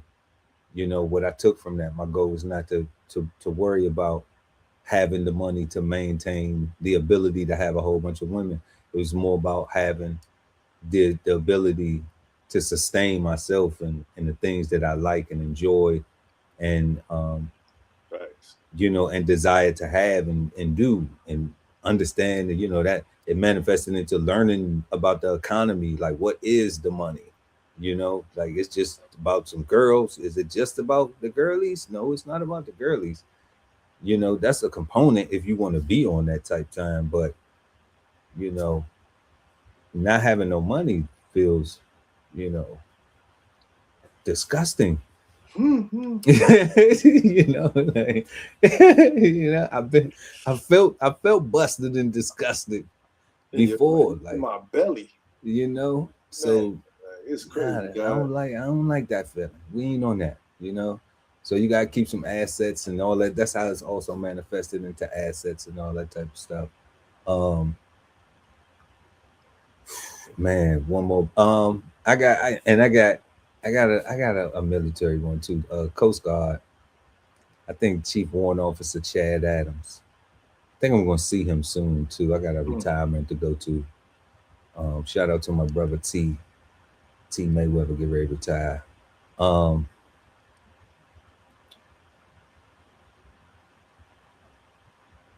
I was in boot camp. I think day two or day three, Mm. and it was this redhead white guy in medical who visually, at least I thought in my mind, I already knew that I could whoop his ass. Mm-hmm. That wasn't my goal in the you know initially, but he was coming through the line and he was just you know he was really messing with people like bad, you know, and like two people cried, Mm. you know. Mm. So Mm-hmm. So by the time he got to me, like I wasn't with none of that shit. You know what I'm saying? I'm like, nah, you about to skip me. You know, like I'm getting skipped. You gonna try that shit with everybody, but you ain't gonna try that shit with me. You know. So of course I was wrong. You know, he was trying everybody. He didn't care because nobody said nothing to him. Nobody else there said anything to him. For the 25, 30 people that was behind me, you know, nobody stopped them, corrected them, did anything, right? So I was just like, oh, all y'all some bitches in here. You know? Like, I'm day three, guy. You know, I'm day 3 in there. You know, I'm just like, oh nah, it ain't going down like this. And nobody had tried me, you know what I'm saying? Well, I did get tried coming off the bus, you know, because I was asleep and I was like, shut the, you know. But I'm gonna get to the advice though. The guy, this redhead guy, he you know, he got all that, became a confrontation. I was just supposed to keep my eyes in the boat. I didn't have any military bearing 3 days, 72 hours in, right? So, you know, his breath stink and everything. I wasn't with it. He had already made 2 people cry, and I'm just like, he making somebody cry? Like, like this dude can't make nobody cry, like for real, you know? So I'm like, I'm gonna make him cry, you know? So I kind of made him cry. And nobody said nothing, you know? But he was pissed because I was whispering. He was yelling, and I was whispering, "I'll fuck your bitch ass up." That's what I kept saying to him. But he was yelling and doing all this other stuff. And then he was like, "Did y'all hear what he said to me? Did y'all hear what he said to me?" And blah, blah, blah. So that's when he started crying, right? Because now, you know, he was offended, right? So now, you know what I'm saying? So now y'all hear what he said to me? Y'all hear what he said to me? You just blah, blah, blah. You know, he's saying all this other stuff. I don't know what he's saying at that time. But now he's not on, now he's on defense. He's not on that aggressive bullying that he was on. So, long story short story's long. They pulled me off the line, of course. And they wanted me to apologize to him. Okay. And I was like, I'm not apologizing to him. It's so easy to apologize. Yeah, I was like, I'm not apologizing to him, you know. But it was how they wanted me to do it. It was like they wanted me to do it in front of everybody because they saw, because nobody was scared no more after I bucked on them. You see, it broke the tension because everybody else coming up the line, like 2 people had cried, God, you know. So, and then when he got loud, and my uncle had told me something, one of my uncles, some bad advice. He told me, he said, when you get into the military, you could say whatever you want to say in boot camp. Just put sir or ma'am on the front and the back of it. Why did he tell me that? You know, that is bad advice. That was bad advice, right? It's true, but it's true. Yeah, you know, so day 3, you know, once I realized that, you know, I said what I said under my breath. But now I'm like, okay, and they was telling us them first 2 days that that's how they indoctrinate, you know, through when you go in, right, and receiving, they telling you like you got to put sir or ma'am in front of it. So I'm like, oh, right, you know, but how you use it is the thing that, you know, could get you caught up. So now I'm there and I'm saying stuff to him. I'm like, sir, man, back the fuck up off me, sir. Like that. And that's how I'm going with it. It's in slow motion because I'm trying to put the sir and the ma'am in front of it, but I'm being disrespectful and I'm being loud. Okay. Like at this point, when he started getting defensive and like, did y'all hear what he said? And I see nobody saying nothing. So I'm thinking I can go ahead and just start popping off, right? So I'm putting the sir and the sir, I whoop your ass, sir. You know, so like I'm thinking I'm in one of these movies now, guy. I'm thinking it's, you know, I said, sir. Yeah, I'm saying, sir, man, right? So, and this is my man Chad Adams, right? So Chief Mr. Adams, man. So they pull me off the line. They tell me that I gotta apologize to him, but they want me to apologize to him in front of everybody else because I bucked up so big and I made him look bad, right? So they want me to apologize in front, but I'm like, no, I'm not doing it. So they tell me, okay, well, if you're not gonna do that, then you gotta go and clean the toilet with a toothbrush. So either you apologize or go clean the toilet with a toothbrush. I was like, which toothbrush? This look, one nah, God, this was day 3. I can't make it up. I was like, fuck y'all too. I was like, I ain't cleaning no toilet with no toothbrushes. This ain't no back in it. This ain't no Abe shit. This ain't no before Abe shit. Can you believe the boy did 22, 23?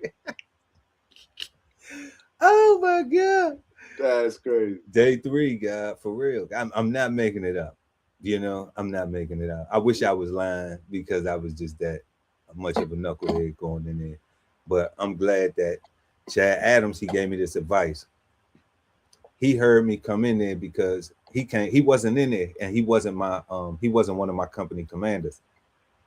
I think he had another company. And all of them were in there trying to get me to apologize, trying to get me to clean. They was yelling, like everybody who came in there, I turned their ass around. Everybody who came in there, I turned their ass around. Okay, it was probably like they probably sent 6 or 7 company commanders in there. I turned all of them the fuck around, God. Okay. He came in there and he was like, let's go outside. But the way when he said, let's go outside, it was like, he kind of serious with it. I don't know if I could whoop. I was like, I don't know if I could whoop him though. I was like, he can't. I'm like, because he the only one came in here and he ain't coming here with his chest out like he was ready to do something. You know, he came in here too calm. You know, I'm peeping it like he came in here too calm, just like, look. He know all the moves. And he was just like, he ain't even tell me put the toothbrush down or nothing, or he wasn't like trying to make me do it. They was in there trying to make me do it. You will do it, putting fingers all up in my face. And I'm just like, sir, get your finger out of my face before I punch you in your face, sir. You know, like I'm going.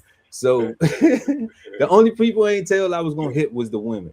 You know, was the female company commanders. That was the only people. But so he took me outside and he said, I've seen people. He said, I'm prior army. And he said, I've seen brothers like you before mess up an opportunity. You could do this. But you are going to ruin your opportunity. And that shit hit me. Like I'm just forgetting what I just came from. And the reason why I made that choice to even be there. That quick. You know? So I'm gonna get to tell him, Lord willing, he alive. I'm gonna be able to see him in a few days.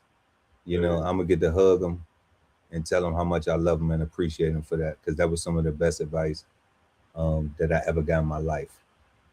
But yeah, because I was crashing out, and then I went in there and cleaned the toilet a little bit with the toothbrush and apologized to the redhead, to the petty officer. You know what I'm saying? And then got back in line, man. You know, and he ain't tell me to do none of that. He ain't tell me to do none of that. I just went back in there and was just like, you know, and they ain't even had me do it all. They had me do it for like 30 seconds for real. That wasn't even the point. The point was to comply. Just to comply, you know. And then I whatchamacallit, went and apologized to the petty officer, you know, and then shook his hand and shit and got back in line. You know, formed it back up. And that's all he said to me. And I was just like, dang. That's all it takes is the truth. Yeah. I think one time I did say, I think one time to him I did say, I don't care. Yeah. I'm ready to go. I think I did say that. I said, man, I don't care. I'm ready to go. He was like, well, the choice is yours. And I think that part right there, that the choice is yours. After he said what he said, you know, I think he was just like, I think that was him saying like, you ain't hear what the fuck I just said, you know. You can clear. You know, like, he like, you could do this, bro. He like, I seen, like, I already, he was proud on me. He was a Ranger. So he was just like, man, just, you know, brothers come through tough, man. Y'all, we coming from different backgrounds. Them other kids in there, that's why they crying. They not, you know, they never been in a fight. They never had an argument, somebody yelling at them, somebody cussing at them. They don't have the trauma of being called the N-word and it as a term of endearment. That's a different psychological and mental toughness.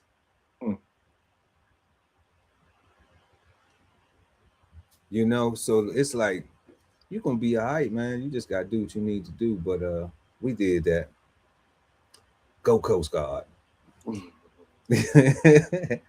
For real. So we was just answering who gave you some of the best advice, what was it, and how did you apply it? Let us know in the comment section, y'all, or in the live chat. You know, who gave you some of the best advice? What was it? How did you apply it? You know, if you feel like sharing, share. We're gonna respond to it and talk about it. And yeah, and we appreciate y'all for that. Let's go ahead. Y'all know what time it is.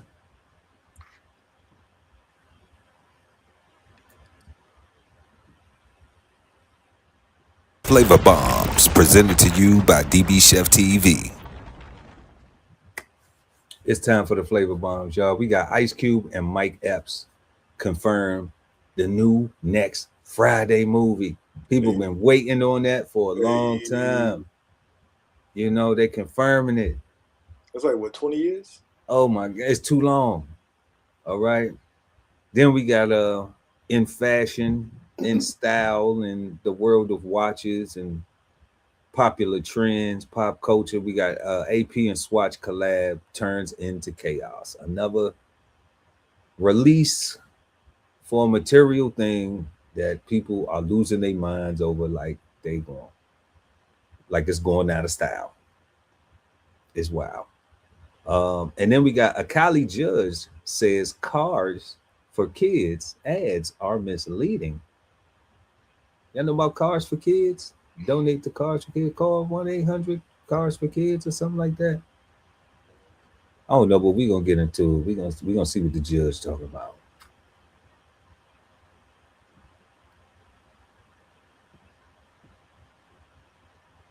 You know what? It really is a good day here at ET. Mike Epps, Ice Cube. Great to have y'all here. Great to be here. Okay, I want to get right into this. Last Friday, I hear, is coming. Yes. It's signed. Y'all are writing it, It's correct? going down. Yes. It's going Yeah? down. It ain't going up. It's going down. For sure. It's Friday. You ain't got no job. Y'all get Chris? We were talking to him, and he wants to come back. He's one of the best. I think he's gonna do it. If it hits, you know, the studio's gonna say, "Yo, here's some more money to do another one." So, you know, if it don't hit, you know, I'll be like, "Nice work with you, homeboy." E.T. was on set of the original film back in 1994, and would you believe Chris Tucker almost didn't get the role of Smokey? They wanted me to look at Tommy Davidson. They want 94. It's been that long. Damn.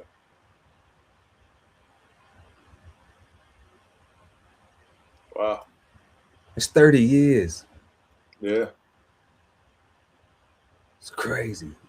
wanted me to look at, you know, some of the hot comedians of the day, and I was like, I want a fresh. But that ain't what he face. do. And damn if you didn't find somebody. You got knocked the out. This movie broke so many of us as comedians. You come through the Friday University, you guaranteed to have a great career. Me, Cat Williams, Bernie Mac, Chris Tucker, Faison Love, Terry Crews. Give me one secret. Just break a little news on ET.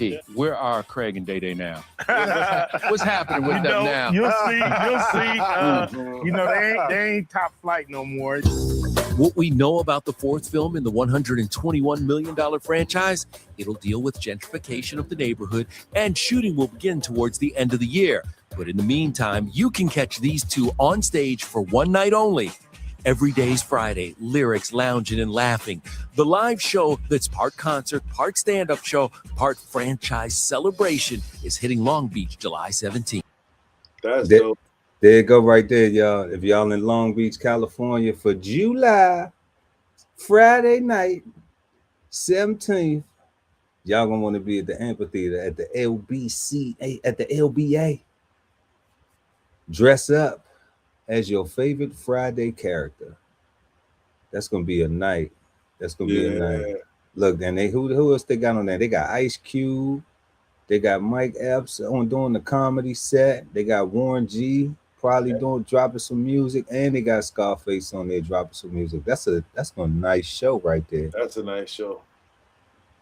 You know, Cube, man, y'all might want to take that on the road, man. Take that on the road right there.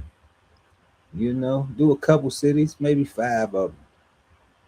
Let's say tour, so maybe it is, yeah. You know, maybe 10, 15, maybe do 20, 30. You know, we'll come see you where we at. Definitely. Shout out to them.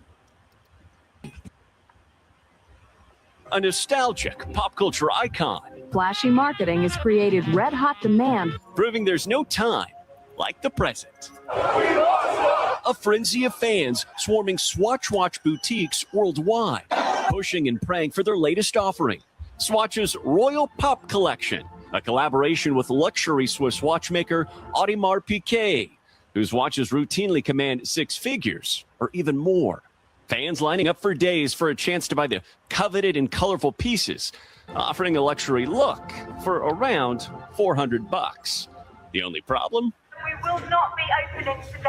Unruly lines forcing stores from London to New York, Milan to Tokyo, and even Houston to close early out of safety concerns. Unfortunately, the Swatch store will remain closed. On Saturday's Swatch posting, we kindly ask you not to rush to our stores in large numbers to acquire this product. God, that's crazy, right? That's crazy. That's crazy that they had to do that. That they had to issue, you know, a post, a social media post that they saying that, damn, we don't even want y'all to rush to the stores to get it. You would think they would want to sell it, but they like, we gonna make enough of them. They cheap. They plastic. Yeah, like the 3D printer is not gonna run out of. You know, like, that's crazy.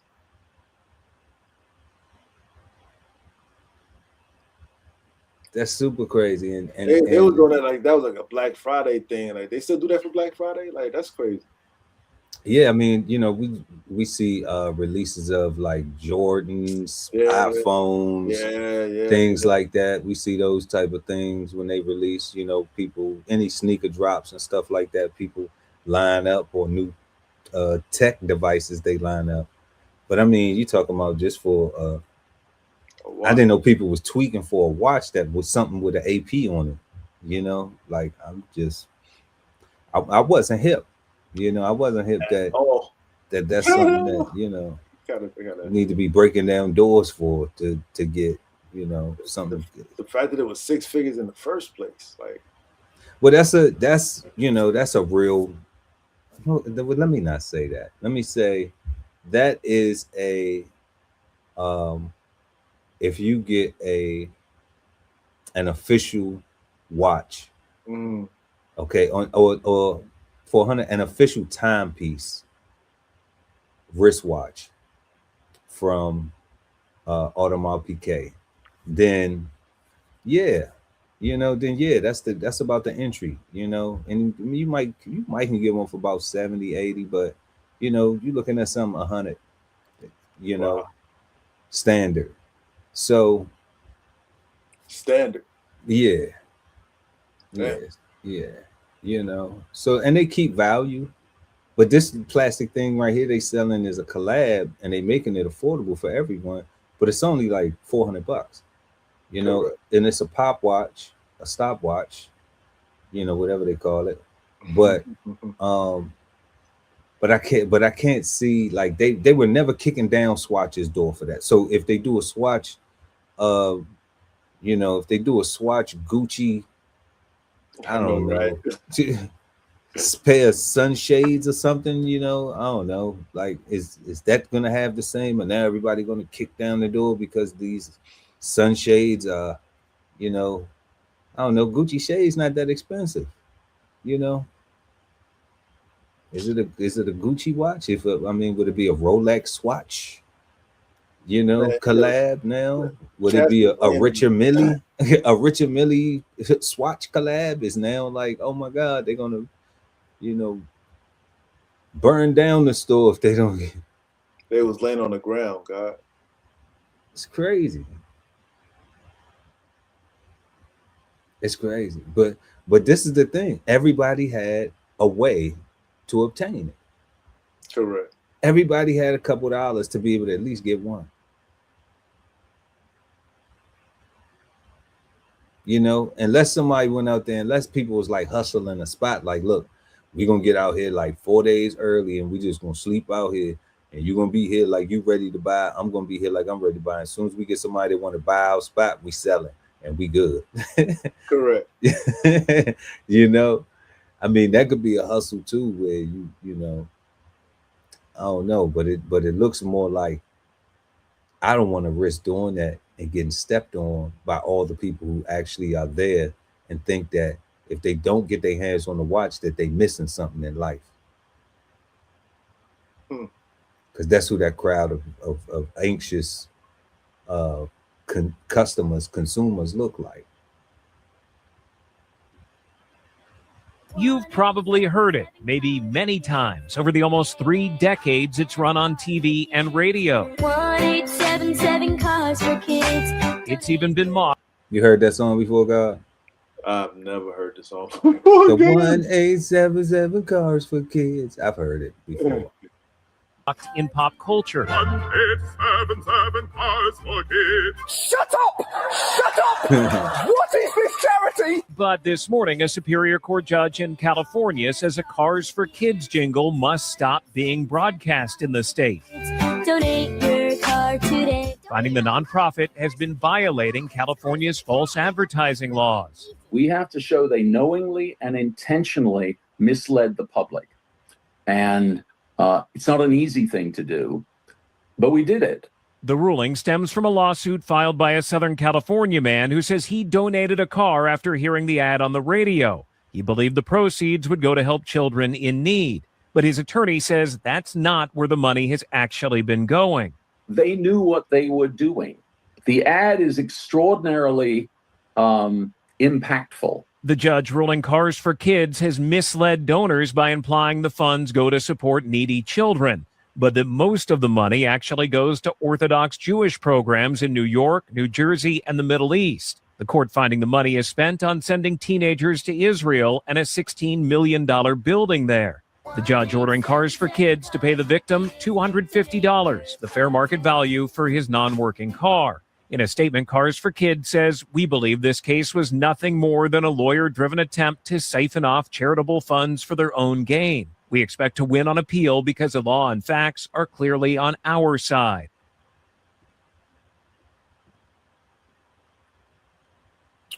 What you think, God? What you think about that? What you think about that one?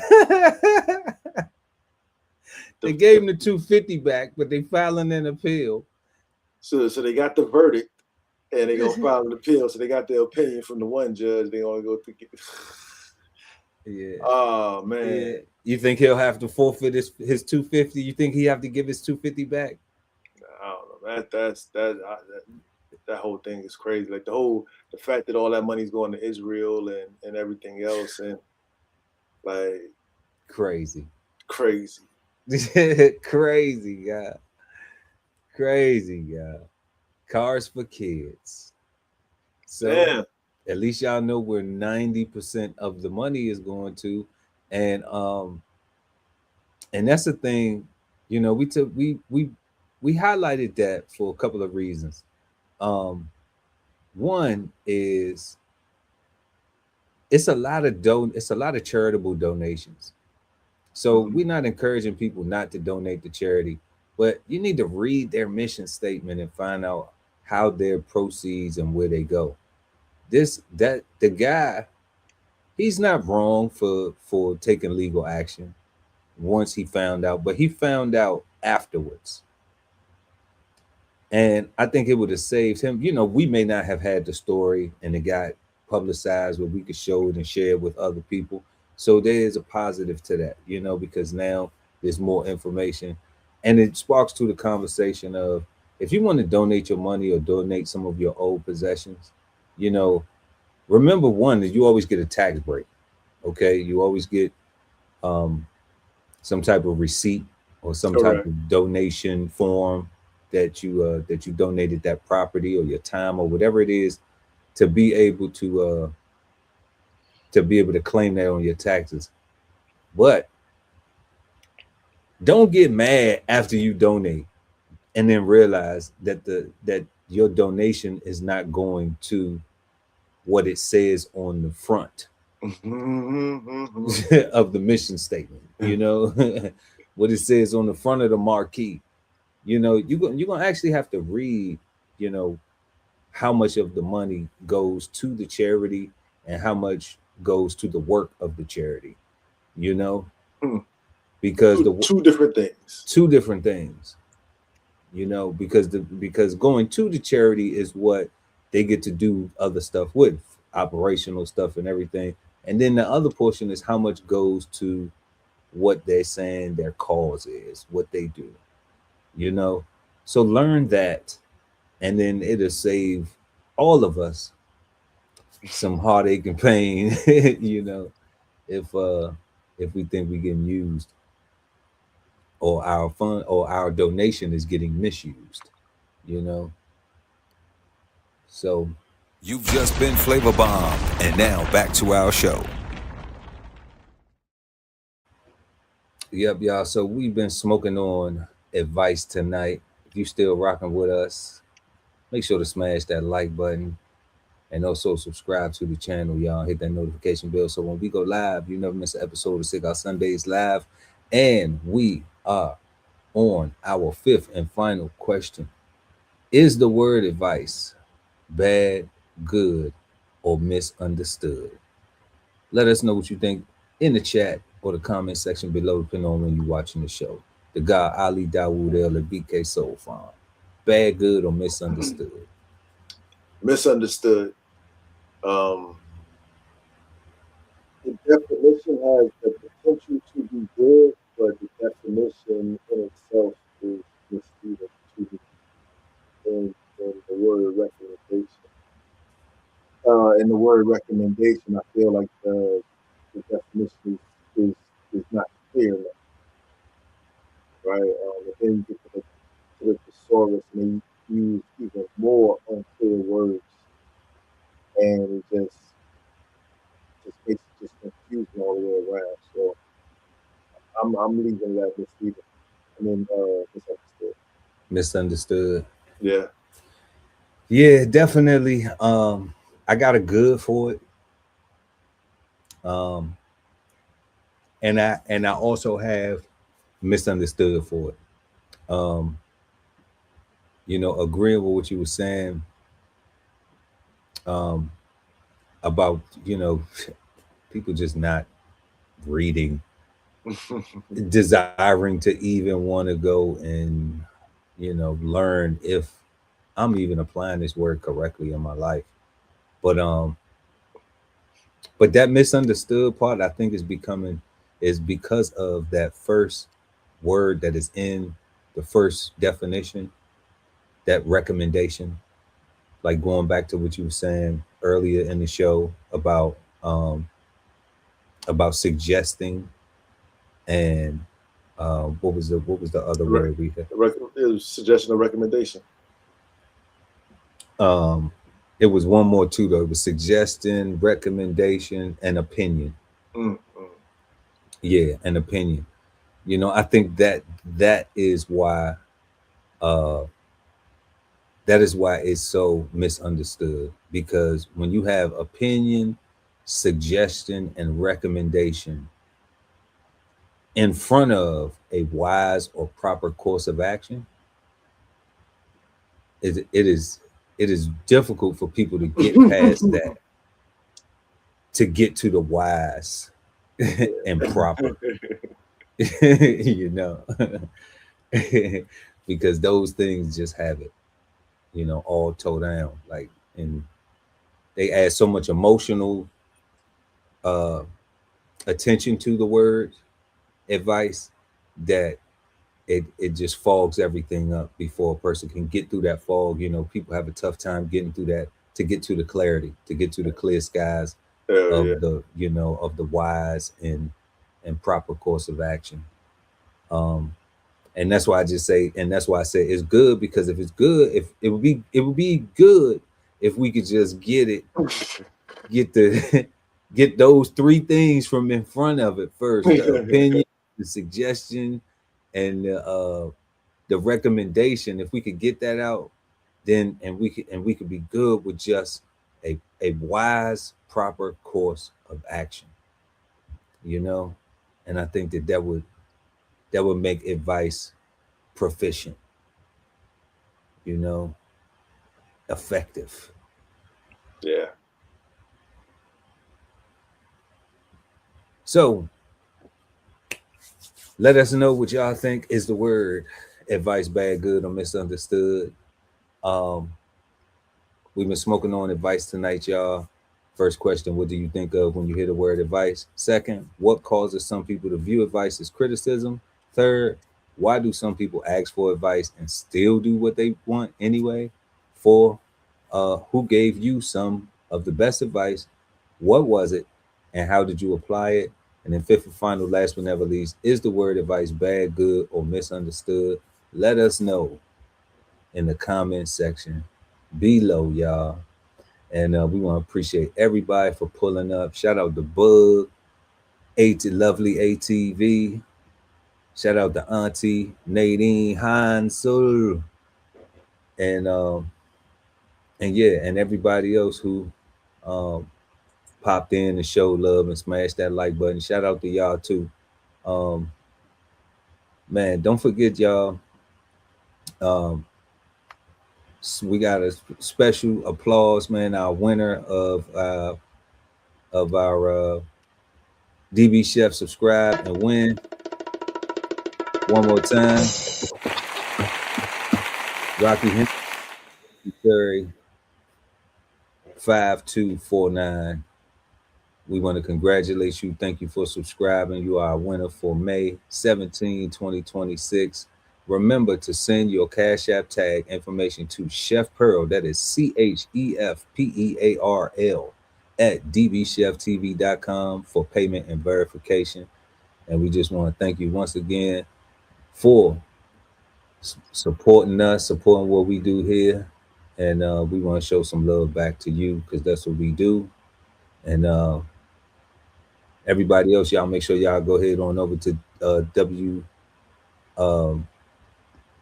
www.bsoulfarm.com and pick up a copy of 1016 160 Self-Sustainability by the God Ali Dawood El. All right, link is in the description. Don't forget to subscribe to DB Chef TV and Win Cash. We're doing this all year round, so next month it could be you. All right, we appreciate y'all. We want everybody to have a peaceful, positive, and productive rest of your week. And remember, like we always say, y'all, we not the gurus. You know, we just two big nerds smoking on words.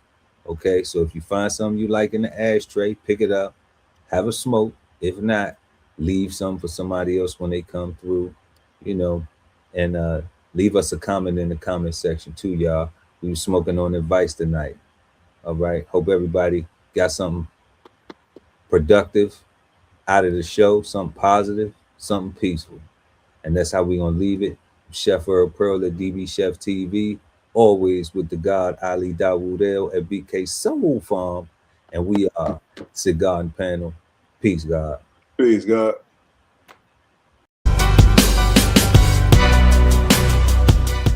This whole publication is all about going from nowhere to somewhere, right? Being able to stand on something so that you can travel in peace, right? So bksoulfarm.com, 1016 160 self-sustainability. Jump on the list and get yourself together, right? Because it is irresponsible to not even know what responsibility means. So get yourself together, food, clothing, and shelter, protection of that, support your interests, and live. Love ain't always easy, and we won't stop until we get it right. So bring that ass to the Love Speak podcast. Subscribe today and let your love speak at TLS Podcast. The Love Speak, now streaming on YouTube. If it's Friday night and you don't have a date, then brunch with the fellas is your spot, so don't be late. We go up at 9 p.m. with the trending topic news. Smash the like, comment, subscribe, and share the content. Don't be rude at Brunch Fellas, now streaming on YouTube. You are the key to your financial freedom, so unlock your inner wealth with financial fundamentals at Bows on the Table. Subscribe today and never miss a meal at Bows Podcast. Bows on the Table, now streaming on YouTube. At the Veteran Kettle Podcast, we thank you for your service, support, and sacrifice to our country. Listen to real stories of adversity and triumph as we give our best to honor our vets. Subscribe today and watch episodes now streaming on YouTube at TVK Podcast, The Veteran Kettle. Sign up for the newsletter and shop merch and clothing at DBCHEFTV.com.